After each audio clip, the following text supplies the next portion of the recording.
اما بعد فبسم اللہ الرحمن الرحیم فأوحى إلى عبده ما أوحى صدق اللہ مولانا العظیم وصدق رسولہ النبی الکریم الامین۔ معزز و محتشم حاضرین گرامی قدر،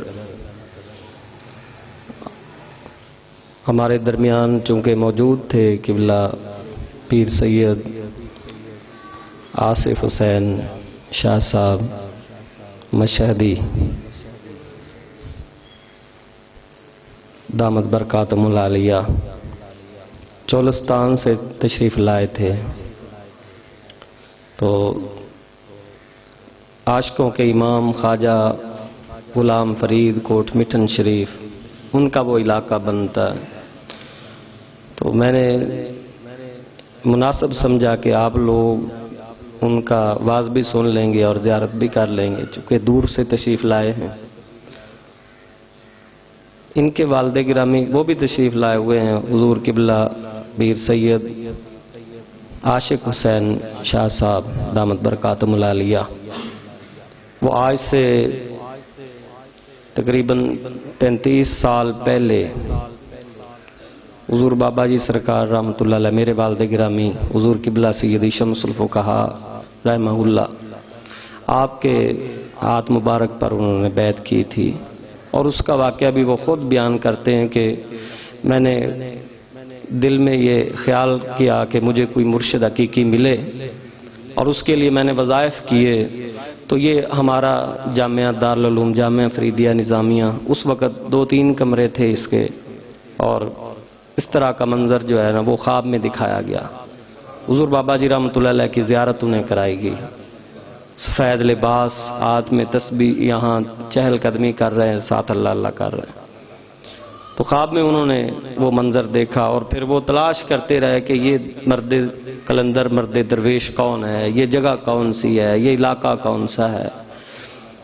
تو وہ تلاش کرتے کرتے، چونکہ اللہ رب العزت نے اس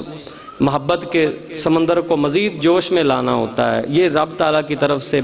مسئلتیں اور معاملات ہوتے ہیں، تو وہ جتنا وہ تلاش کرتے رہے اتنے چاہت بڑھتی رہی، حتیٰ کہ وہ یہاں بصیر پور شریف میں اسی جامعہ کے اندر وہ تشریف لائے، اور جو ہی وہ مین گیٹ تھا نہیں اس وقت، لیکن اس جگہ سے جو ہی وہ اندر داخل ہوتے ہیں تو وہ سارا منظر خواب والا سامنے ان کے ہوتا ہے، تو دیکھتے ہی پہچان گئے کہ انہی کے بارے میں مجھے رہنمائی کی گئی ہے کہ یہ مرد حق جو ہیں ان کے ہاتھ پر بیعت کر لی جائے۔ تو حضور قبلہ پیر سید وہ خلیفہ مجاز ہیں، وہ حضور بابا جی سرکار کے، انہیں تمام مسائل وظائف کے بھی انہوں نے اجازت نامے لیے ہیں، اور یہ ہے کہ اب وہ چولستان کے اندر سلسلہ درس و ہدایت جو ہے وہ جاری کیے ہوئے ہیں۔ تو ان کے صاحبزادے یہ جو ابھی بیان فرما رہے تھے، انہوں نے درس نظامی مکمل کیا ہے، اور ایم اے عربی اسلامیات کے جو ہے امتحانات اس دفعہ دے رہے تھے، اس لیے غرض سے آئے ہوئے تھے۔ اللہ رب العزت ہم سب کو نیک اعمال کی توفیق عطا فرمائے۔ چونکہ وہ سرائکی بول رہے تھے، پتہ نہیں شاید کئی سمجھے ہوں یا نہ سمجھے ہوں، تو میں چاہتا ہوں کہ چند لفظوں میں وہ لب لباب جو انہوں نے بیان کیا ہے اس کا میں عرض کر دوں۔ وہ اہل اللہ کی محبت تمہارے دلوں میں اور میرے دل میں اجاگر کرنا چاہتے ہیں، اللہ والوں کی محبت۔ رب تعالیٰ نے ارشاد فرمایا، یا ایھا الذین آمنوا اتقوا اللہ وکونوا مع الصادقین، اے ایمان والو تقوی پرہیزگاری حاصل کرو، اختیار کرو، اور سچوں کے ساتھی ہو جاؤ۔ تو قرآن کریم کے اندر دوسرے مقام پر اللہ رب العزت نے ارشاد فرمایا، یا ایھا الذین آمنوا اتقوا اللہ وابتغوا الیہ الوسیلہ، اے ایمان والو تقوی اختیار کرو، پرہیزگار بنو، اور اللہ رب العزت کا وصل پانے کے لیے خاص وسیلہ بھی حاصل کرو۔ تو وہ جو کونوا مع الصادقین فرمایا گیا تھا اور وابتغوا الیہ الوسیلہ فرمایا گیا تھا، اہل تصوف کا اتفاق ہے اس بات پر کہ اس سے مراد یہ ہے کہ کوئی مرشد کامل ڈھونڈا جائے، اور نماز میں ہم پڑھتے ہیں نا اہدنا الصراط المستقیم، نماز اگر اکیلا پڑھ رہا ہو تو ہر رکعت میں وہ پڑھتا ہے، یہ دعا ہے، اور یہ اللہ رب العزت نے سکھائی ہے۔ قرآن کی پہلی سورہ کے اندر اس کا ذکر اور تذکرہ موجود ہے، اس میں یہ ہے اہدنا الصراط المستقیم۔ تو صراط مستقیم تمہیں کیسے ملے گا؟ ہر کوئی کہے گا جس راہ پر میں چل رہا ہوں وہ صراط مستقیم ہے، لیکن یہ ہے کہ صراط مستقیم سے بھی اہل تصوف جو ہیں وہ یہ بیان فرماتے ہیں کہ حضور سرور عالم صلی اللہ علیہ وسلم کی لائی ہوئی شریعت کے عین مطابق عمل کرنا، اور اس صراط مستقیم پر چلنے میں سے ایک چیز کیا ہے؟ نماز پڑھنا، خود نماز پڑھنا، اور نماز کی ہر رکعت میں اگر اکیلا پڑھ رہا ہے تو وہ یہ پڑھے گا، دعا مانگے گا اللہ رب العزت سے، اس میں آخر میں یہ ہے ایاک نعبد و ایاک نستعین۔ یہاں پر یہ جو صیغہ جمع کے ساتھ ضمیر جمع کی ارشاد فرمائی گئی ہیں، نستعینوں کے اندر جو جمع کا صیغہ آیا ہوا ہے اس میں بھی صوفیاء یہ بیان فرماتے ہیں، امام فخر الدین رازی علیہ رحمہ اور امام بیضاوی علیہ رحمہ انہوں نے بھی اس بات کی تشریح کی ہے کہ ہم اکیلے بھی نماز پڑھ رہے ہوں تو دعا یہ مانگ رہے ہوتے ہیں کہ مولا ہماری نماز کو، ہم سب تیری ہی عبادت کر رہے ہیں، ایاک نعبد، ہم سب تیری عبادت کر رہے ہیں، وایاک نستعین، ہم سب تجھ سے ہی مدد چاہتے ہیں۔ تو وہ اکیلا بھی پڑھ رہا ہو تو یہی عرض کر رہا ہوتا ہے کہ ہم تیری ہی عبادت کرتے ہیں، حالانکہ اکیلا پڑھ رہا ہے۔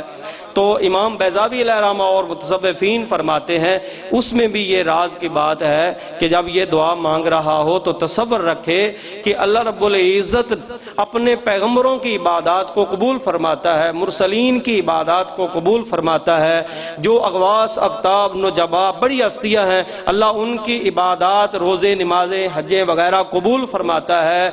اب بندہ جو ہوتا ہے وہ بھی اللہ رب العزت کے حضور عرض کر رہا ہوتا ہے میں بھی عبادت کر رہا ہوں، اور کہاں میری عبادت، کہاں میرے ٹوٹے پھوٹے سجدے، اور کہاں انبیاء و مرسلین کی عظیم طریقہ عبادت۔ لیکن جب وہ صیغہ یہ جمع کا استعمال جس طرح کہ اللہ نے ارشاد فرمایا اور اس نے سکھایا ہے کہ یوں مجھ سے دعا مانگو کہ ایاک نعبد و ایاک نستعین، ہم سب تیری عبادت کر رہے ہیں، اس میں یہ تصور رکھے کہ مولا ان کی جو تو قبول فرماتا ہے، میں نے بھی اپنے آپ کو ان کے ساتھ شامل کر لیا ہے، تو میری بھی عبادت قبول فرما۔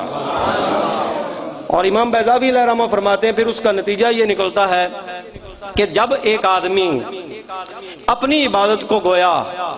ان کی عبادات کے ساتھ ملا کر بارگاہ عزت مآب اللہ رب العزت کے حضور پیش کرتا ہے تو پھر اس کی شان کے یہ لائق نہیں ہے کہ وہ اپنے خاص بندے اور پیاروں کی جو عبادت ہے اسے تو قبول فرما لے اور دوسرے کو وہ رد فرما دے، نہیں، جب وہ کونوا مع الصادقین پر عمل کر لیتا ہے، جہاں سچوں کی قبول ہو جاتی ہے وہاں ان نکموں کی بھی قبول ہو جاتی ہے۔ تو ایاک نعبد و ایاک نستعین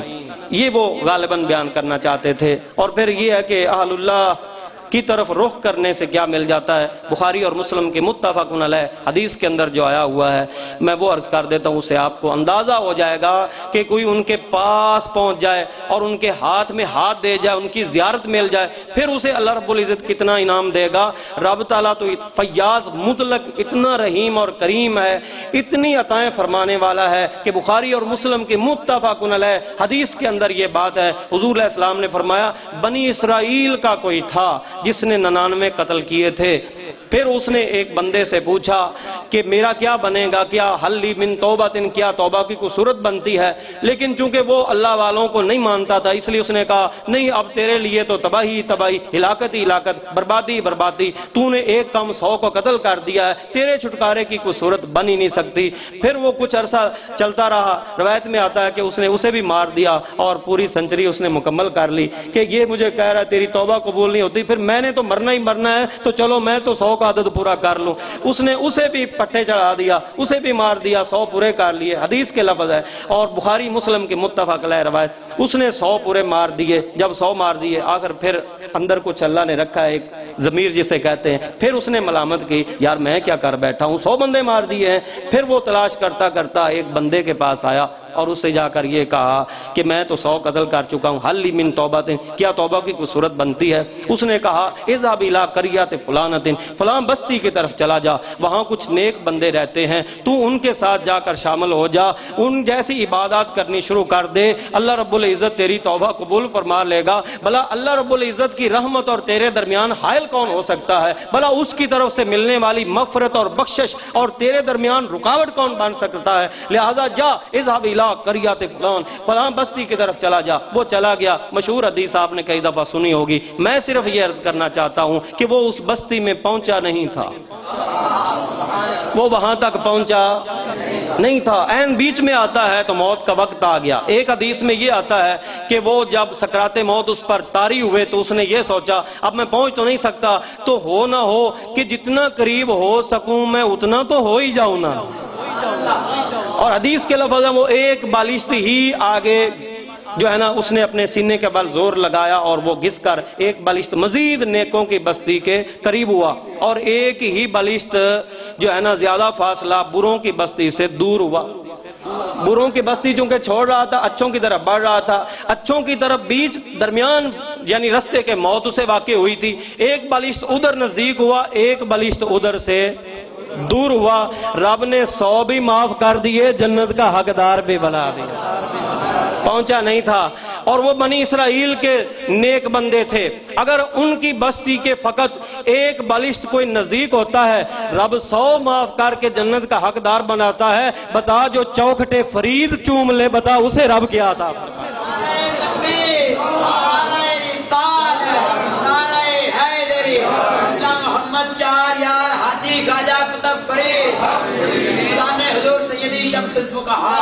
تو وقت ہو گیا ہے، میں